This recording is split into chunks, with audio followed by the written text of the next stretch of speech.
شام کے 7 بج رہے تھے۔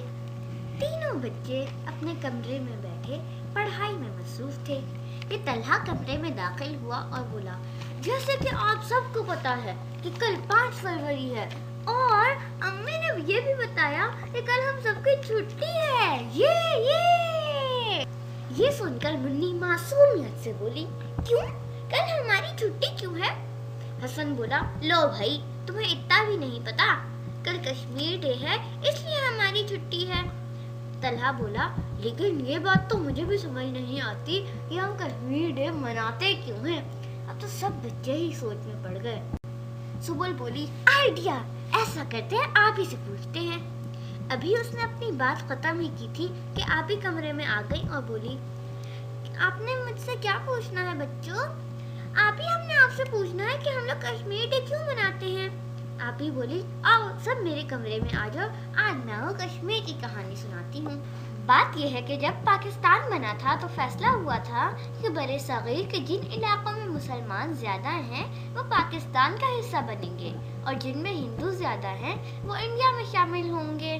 لیکن ہوا یہ کہ کشمیر میں مسلمان زیادہ تھے، لیکن اس پر ایک ہندو ڈوگرا خاندان کی حکومت تھی اور وہ چاہتے تھے کہ کشمیر پاکستان کا حصہ نہ بنے کیونکہ کشمیری پاکستان میں شامل ہونا چاہتے تھے۔ انہوں نے ڈوگرا راجا کے خلاف بغاوت کر دی، جس کے جواب میں انڈیا نے اپنی فوج کشمیر میں داخل کر دی اور اس پر قبضہ کر لیا۔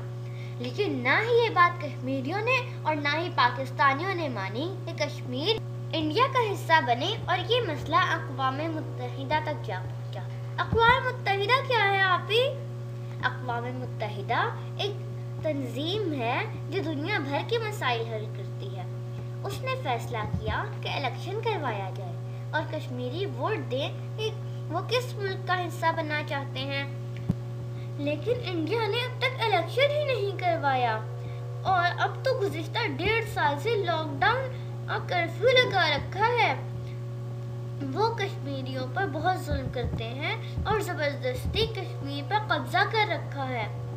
کشمیری بہت برے حال میں ہیں لیکن انہوں نے اب تک ہار نہیں مانی اور ہم 5 فروری کو کشمیریوں کے ساتھ یکجہتی کا اظہار کرتے ہیں اور یہ بتاتے ہیں کہ ہم آزادی کی جد و جہد میں ان کے ساتھ ہیں۔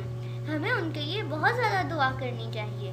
بچے بولے، اب ہم ضرور کشمیریوں کے لیے دعا کریں گے اور کشمیر ریلی میں بھی بھرپور شرکت کریں گے۔